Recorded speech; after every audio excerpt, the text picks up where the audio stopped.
Hi, this is Yeah. Scott Silverman, and I'm here today, January 30th, 2026, with Zane Stein, who's going to grace the Florida North Atlantic Chapter with a workshop on February 21st from 9 a.m. to 3 p.m. with an hour break.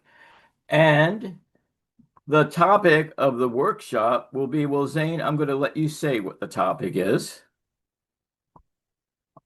Well, basically, it's about Chiron and Chariklo and how the two of them work together to bring about healing. That's the gist of it. Um, we've seen Chiron being quoted as the wounded healer for several decades, but Chiron himself was partially healed after he met Chariklo and they became husband and wife. So uh, the wounded healer who couldn't heal himself was partially healed by Chariklo, and there's an element of that in in the stories that we will go through when we uh, have the workshop. And so he was basically healed by the power of love. Now, I want to make sure you're saying the word Chariklo, because some people I hear say Chariklo, and I just wondered, I don't want to be corrected at the next UAC myself. This is, Well, all right. Um, I've actually looked into this, and uh, when it comes down to, we're not even actually saying Chiron properly, but we've westernized it. So like my name, Western name is Zane, but it's derived from my Hebrew name, which was Zanvil. So we can say Chiron because that's what we're saying now. We can say Chariklo, which is basically the actual pronunciation. It's like a cross between a CH and a K. Chariklo. Chariklo. And how do you say, what's the correct way to say Chiron? It's also the CH Chiron. But I'm perfectly happy for you to say Chiron because that's what everybody else is saying. But what should it be in an ideal world? Like I said, it would be Chiron or if you think of the way the German or the Hebrew saying like a sound Chiron, something like similar to that. Well, the first I've had people in the early days of people working with Chiron, they say Chiron. I mean, I've heard it pronounced Yeah. a lot of different ways. So here on the screen, one hopes we see all the information our viewers need to know to decide to come to your workshop. As you see, February 25th, 1st, 2026, 9 to 3 p.m. Eastern Standard Time, with a break tentatively scheduled from 11:15 to 11:45 a.m. for lunch. And it's the cost of the workshop is $40 for members of the NCGR and $55 for non-members. You can go to the website. You can go to the site astrologyfla.com and click on the pull down page for Zane Stein, Chiron, and Chariklo. Well, what can our workshop attendees hope to learn from your workshop very briefly about themselves or about their relationships? Well, okay. The first half of the workshop is going to be introducing Chiron and exploring it, introducing Characlo and exploring it. So you're going to get a good knowledge base of what these bodies will mean in your charts. The second half, I will be actually looking at the participants' charts. Anybody who wants their chart looked at, they'll provide the information beforehand, and I'll get to as many as I can. We'll actually look at the house position and the of both Chiron and Chariklo in their charts, what it means to them, and if they're significant. Let's say they have a Chariklo conjunct Mars or Chiron square Mercury. If they're significant, also explore that aspect or aspects in their chart as well. So everybody has Chiron and Chariklo somewhere in the charts. So everybody will get an understanding, at least from that perspective, even if they're not making major aspects. And so one of the things you'll learn is about your wounds. You'll learn that how your wounds are, at least in part, due to a fiction. Like just think of a parent who constantly berating the child, saying, "You're stupid." So the child grows up thinking they're stupid. The child may not be stupid. That's a fiction, but you believe that, and that's part of the wound. So helping to understand that some of the things that you believe are your faults, or they're your problems, your what's wrong with you, is based on fiction, and what it takes to feel safe enough for you to face these, so that you can actually blow the fiction away and see the truth about yourself. And the kind of person, what somebody who has a Chariklo aspect to your chart will do for you to help you feel safe. Great, amazing. Okay, good answer. Have you found any particular qualities or personality traits associated with having Chiron or Chariklo angular in a chart, like conjunct one of the angles? Brief answer, that's all. Talk about it more at the workshop. Well, Chiron on the close to the ascendant, long ago, I took the name of Heinlein's book as the description of this. The person is always feel like they're a stranger in a strange land. They always see things through a lens that is so different than all the people around them that they just don't fit. Why does everybody see such and such when I look at it? That's not what I see, and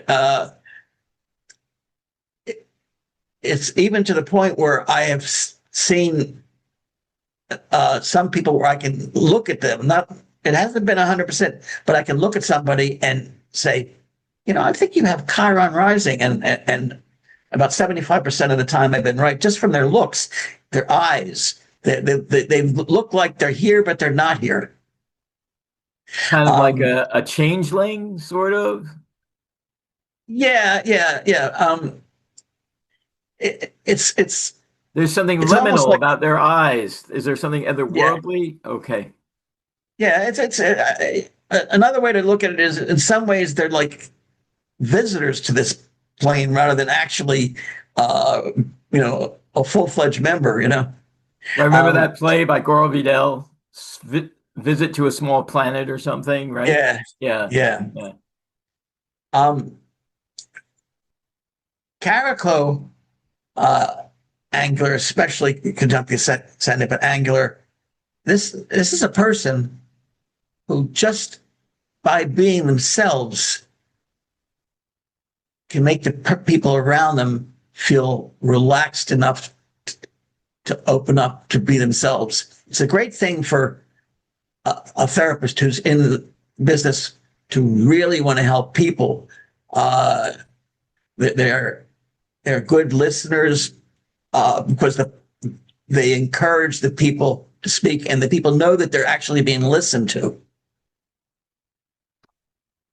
Thanks. That's really good. That's really interesting, because this is not information I know or have learned previously.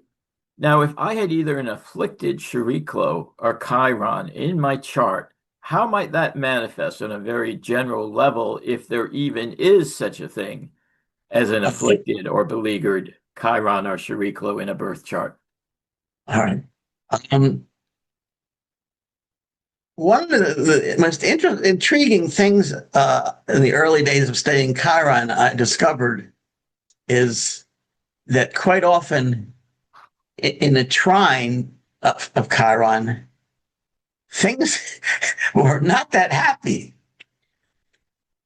I found when, for example, if somebody had a close trine of Chiron to Neptune, that it was way too easy for the Neptune illusions and stuff to flow over them and to just like the dam would come out and they just illusions and stuff. It was way too easy. Quite often with Chiron and Chariklo, trines are an easy way for the Chiron to interact with the planet, but it may not be pleasant.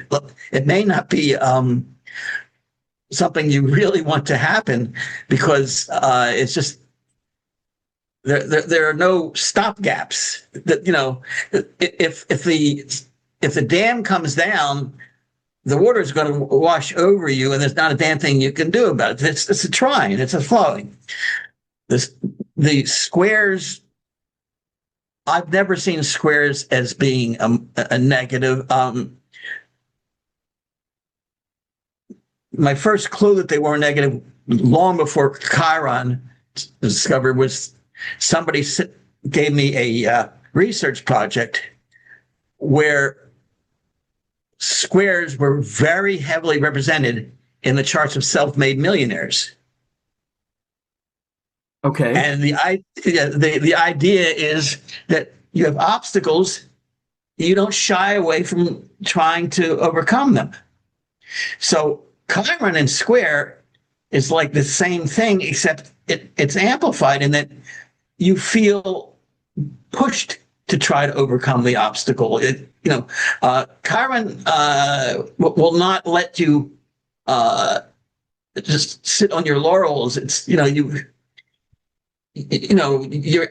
got to do something with the square. So I don't see it ever being a malefic aspect. The hard aspects just means there's this need to really put an effort into work, and with Chiron, you want to do it because you want to be healed.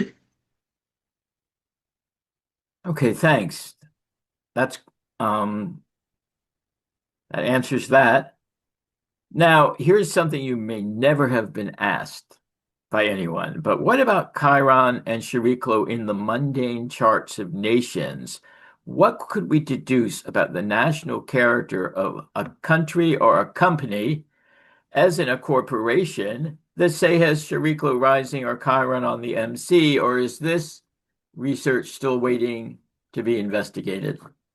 Yeah, I haven't researched Chariklo in mundane charts and country charts, but I do have a section of my first book on Chiron in the charts of countries. I used the Book of World Charts and put Chiron in several of them. So I do have a section in there. Let me see if for a second. I'm going to see if I can find a chart here. Where are you? That would be great. There we go. And funny, it leads me to my next question, so that's perfect.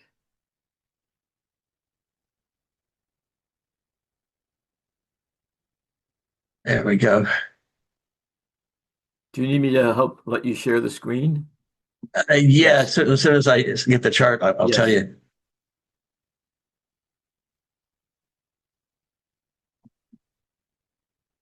I have so many charts that when I do a search, it takes forever to finish the search. I know. And I know how many charts and how many groups you have and how many research groups. Oh, my goodness. Well, one of the things that happened to me years ago, I used to have software called Esther Data Bank, which is all of the charts for the Esther Data Bank are now online, but there used to actually be software where you could bring up the charts in the software where you can ask the software how many people have Chiron in this house, and it would search for you. And so I have all of those original Esther Data Bank charts in my Solar Fire Uh, that's a lot of charts. Whoops. Come on.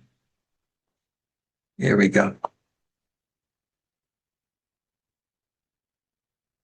All right. Yeah.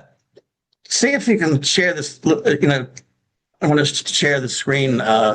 Right. So Yeah. all you have to do, I think, is press the green arrow that says share. I've already enabled multiple participants. All right. I got to see if it'll. There we go. All right. So this is one of the most widely used charts for Australia. All All right, right. here we go. Yeah. And if you look in the eighth house, you'll see what planet Chiron is very close to. Uh, Mercury. it's right. So this is an example of Chiron, Mercury in a country's charts. Now, Chiron, quite often you'll find will represent people that have things done to them through no fault of their own. So, they're not responsible for something that happened to them, but what happened to them, they had to live their lives because of that. If lightning strikes a tree and the tree gets burned on the top and sends off a side shoot, which then becomes the new tree, it's not the tree's fault. You know what I mean? Well, one of the things that I think Chiron Mercury in the Australia's chart is because the founders of Chiron, founders of Australia, the majority of them were prisoners. They were sent to Australia, as prisoners, to give them a chance to get a new start. Not all of them were actually guilty of what they were accused of, but that doesn't matter. If the judge says you're guilty, then you're guilty. And I think that the essence of Chiron Mercury in Australia's chart is part of its mindset, in that we are the dregs. Originally we were the Originally the refuse. convict country. Yes. Yeah, yeah, Yeah. yeah, yeah. Mercury, as you know, was the god of thieves, for example. You know, yeah. And So isn't it interesting, Zane, that Chiron's so near the ninth house cusp, and Australia, not counting the first people, Chiron, right there in the ninth house, Australia was a nation of emigres, right? Emigrants, right? Forced yes, immigrants and in many cases, as you say. yeah, forced immigrants, and it's also 3 degrees away from Jupiter, so it's definitely this, uh, you know, in the philosophy. Another thing about it, I think, it shows up quite often in the attitude of Australians to each other. Now, in America, from time to time, I remember good friends would lovingly call each other nasty things, but it wasn't something that you saw all over the place, and it wasn't something that you ever saw on television. When I came to Australia, one of the things I noticed is that everybody calls their mate the most horrible things, and there's no insult intended. Something that would sound like an insult anywhere else, the Australians, that's just how it's their sign of brotherly love. They just, I think that's also part of this Chiron thing. And That's really interesting. yeah, How does, now how in your mind is your first book, which for most of us old timers is a cherished book because they were handmade, right, by yeah, Al Morrison, the first printing. It yes. was called Chiron, Essence and Application, A View from the It, Bridge. Is that what it was called? it was called uh, Essence and Application: A View from Chiron. A View from Chiron, right? And and yet your second book on Chiron, there's several decades of delineation, research, and wisdom teaching separating the two. In your mind, how do you compare the two? Or are they like bookends for your overall career in a way? All right. So my first book was uh, after only a few years. Right, Chiron was discovered in '77, and it was the first half of the '80s when I published this book. So I didn't even have a full decade of research when I wrote the book. Um, I divided the book into two sections. Half of it was a lot of theorizing, and I looked at a lot of things that and related them to Chiron in the world. Like, for example, I have one thing in there where I talk about how the dandelion is considered a weed in America, and that people want these nice green lawns, and they put poison to kill the dandelions, and yet every single part of the dandelion is healthy to ingest.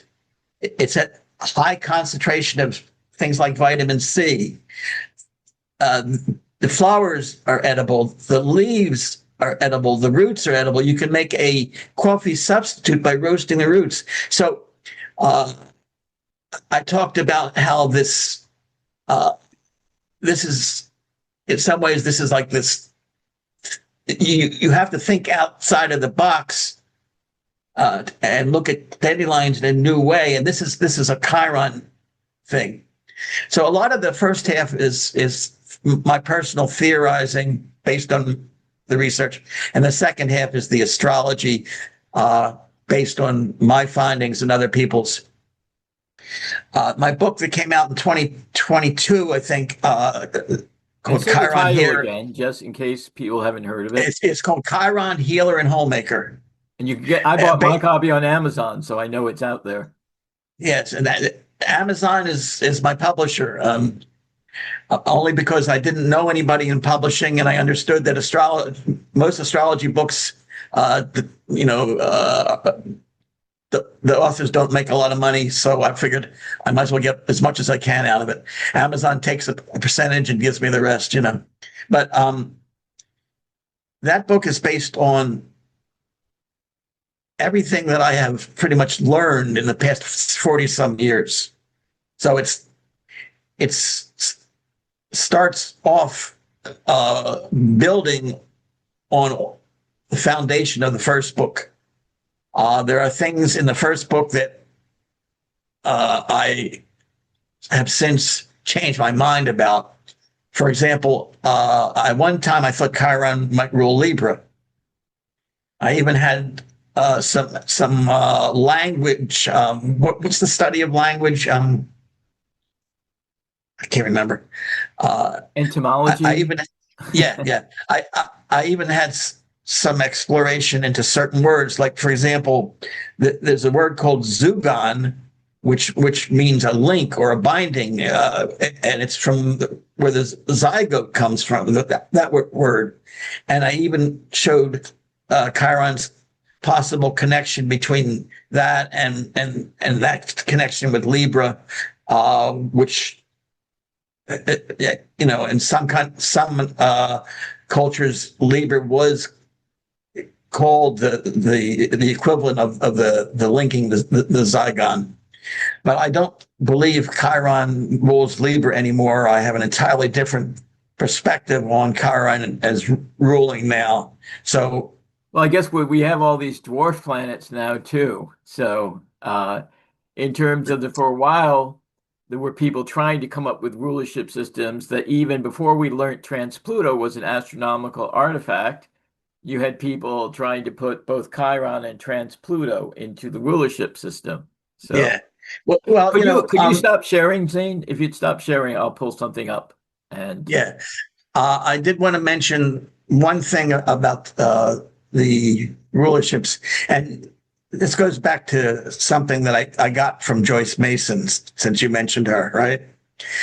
Joyce Mason expressed in one of her writings the idea that Chiron, because it's not a planet, but because it's an active body, it actually melts the surface ice and refreezes. It's more of a process. And she came up with the idea that Chiron is the process that starts in Libra, goes to starts in Virgo, goes to Libra and Scorpio, and completes in Sagittarius. And I have embraced that. That was Joyce's original writing, but I have embraced that. I see that as well. I'll just give you a very quick interpretation of that, and then you can mention what you were going to mention. So let's say you have some health problem that's nagging at you, but you ignore it, and it starts getting to the point where you can't ignore it anymore. You have to try and figure out what's going on. So you look at and try to analyze the situation. What is causing this problem? So that's Virgo. You recognize consciously that you have a problem, and you try to seek help. You try using your own mind to figure it out, and you're too close to the problem, so you have to step outside of yourself. You have to go to someone else. You may go to a doctor, a guru, a therapist, psychologist, a book on self-help. You may meditate and talk to your angels, but whatever. You step outside of yourself in order to look for a solution, and that's Libra. And the doctor, the guru, or whatever will give you a suggestion of something you can do to solve the problem. Maybe if your problem is that you had a small heart attack, maybe the doctor will tell you, stop smoking and lose weight. Or maybe if it's a psychological problem, the doctor will say, here's what I'd like you to try. Whatever it is, you have a possible solution, something to begin the healing. You have a choice to either try this, and if it's valid, it might actually help you, or ignore it, and your condition can get worse. This is the Scorpio. Do something to make a major change, or don't do it and possibly end up dying from the problem.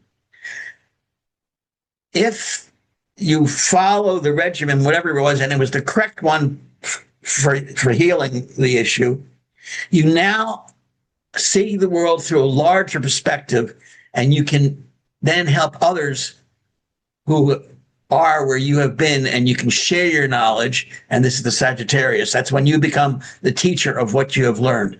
So that's the Virgo, Libra, Scorpio, Sagittarius, Chiron process that I believe in, and that I got from Joyce Mason. Yes, because I remember it was Joyce and I think Dale that really were advocates for Virgo. Yeah. Can you see the screen, Zane? Yes. Yes. So tell me a little bit.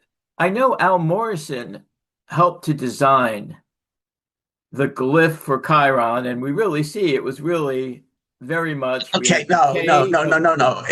No, he did not. I'm wrong. Okay, please correct me. Okay. Yes. All right. So this is the story. Al had something that was called the Congress of Astrological Organizations, and he had a meeting of the groups. Several people were attending, and they were actually voting on a symbol for Chiron. And a lot of people submitted their images, their glyphs. And the one that we are looking at now was the one that was voted by the most amount of people at this democratic thing. Now, you could say it wasn't democratic because only the people in the group were invited to vote, but then only the people who are registered voters in the U.S. can vote in the elections, So it was it was a vote that got that symbol rather than one person. And the artist, I used to know his name, but I can't remember. But it's not anybody I ever met.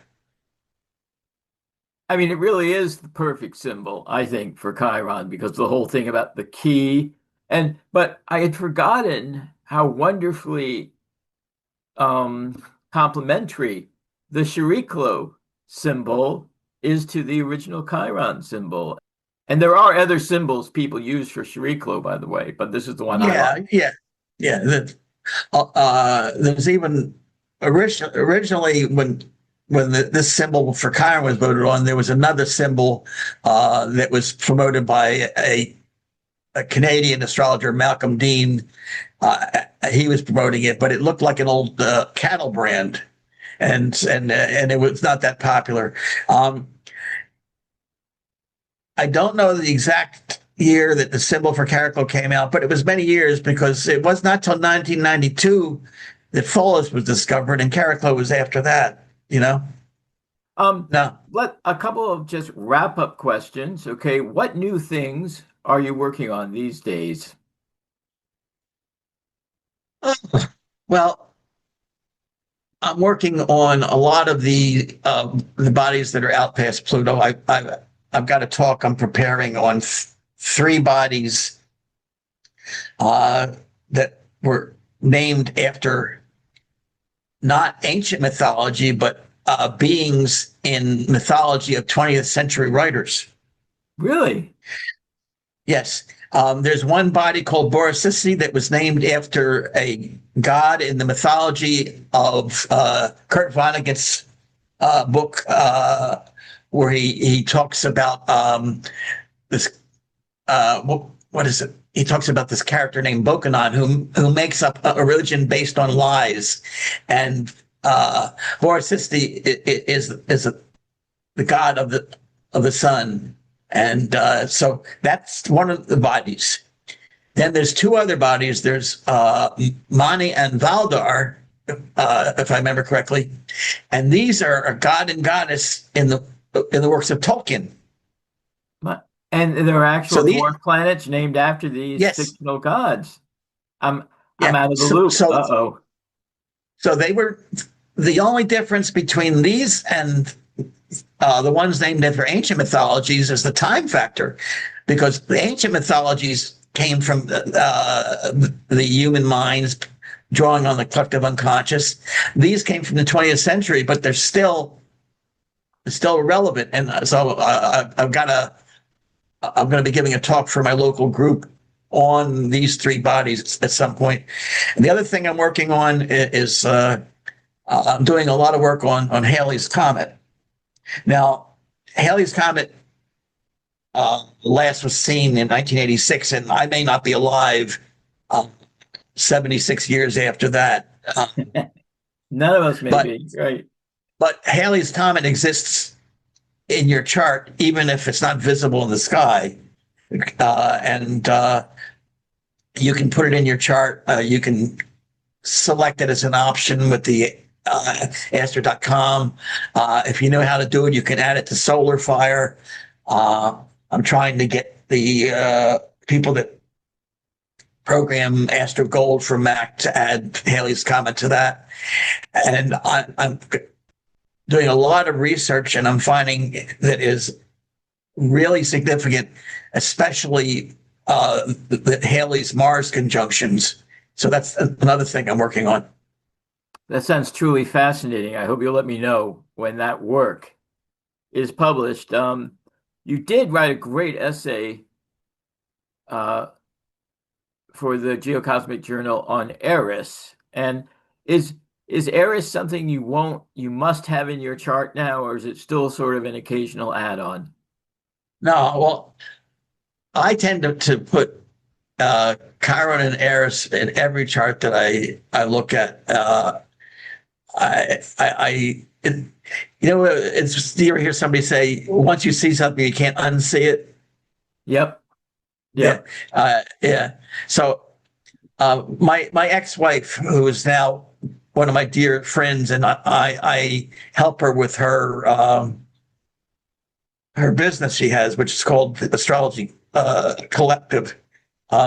She has Eris conjuncture ascendant, and if you talk about somebody that was put on Earth to shake up the status quo, just look at any group she's ever belonged to, and you'll see Eris at work.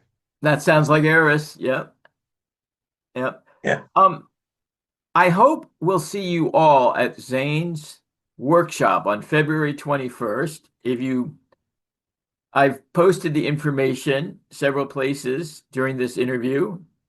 So we hope to see you there so you can have one of the leading astrological figures. You can be in a workshop with one of the leading astrological figures of the 20th and 21st century, because you now know, after stoically enduring a long interview, the extent to which Zane has influenced the understanding and use of Chiron in our nativities and our software. Please come. And Zane, my last question for you, and you may not even have any thoughts on this. If the trend to harness AI as a tool for astrological research continues apace, do you have any thoughts about how this may change our field or alter the practice of astrology itself? Okay.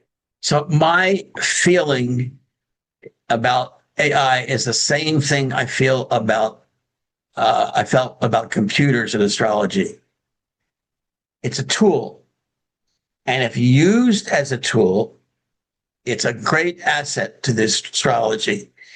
If you let the computer think for you, or if you let AI think for you, then you might as well leave astrology completely, because that's not what they're there for. So if we can tap the potential of AI to crunch numbers, to find connections real quick that might take us months to find, to put the pieces together for us that we might take years to put together, that's a fantastic use of AI. But if we say to ask AI to interpret a chart for us and then we sit back and let it do it, I think that's totally wrong and a misuse. Thank you, Zane. On behalf of the Florida North Atlantic Chapter of the NCGR, thanks for taking the time to speak with us, and we'll look forward to your workshop. And I'm going to say the date in case someone's watching this interview at another time. The workshop in question was on February 21st, 2026. And if you scroll back, you'll even see the chart, which has lots of centaurs in it, for the talk starting at 9 a.m. in the Fort Lauderdale area. And thank you again, Zane. Any closing remarks? Yeah, just basically anybody who's going to come to that workshop, if they want their chart to be looked at, please make sure that you send your birth data either to the Florida group or to me at least 2 days before the event. And when you give the birth data, give the name of the month, because in some countries, the first digit is the month, and other countries, the middle digit is the month. And so make sure if you're born in December, you don't say 12, you say December. Right, that's good. And I forgot to ask, are you still giving readings? Could someone contact you and get a reading from you? Yeah, I do readings on occasion. It's I only do a few a year, but yes, I do a reading, and I have a website which is zanestein.com/Centurion Astrology .htm. I have it You on the just look up. screen. I have it on the screen right now. Yeah. Hopefully it's there on the screen as someone's watching this. Yes, it is. All right, then. Perfect. We'll see you on the 21st. Ciao. Ciao.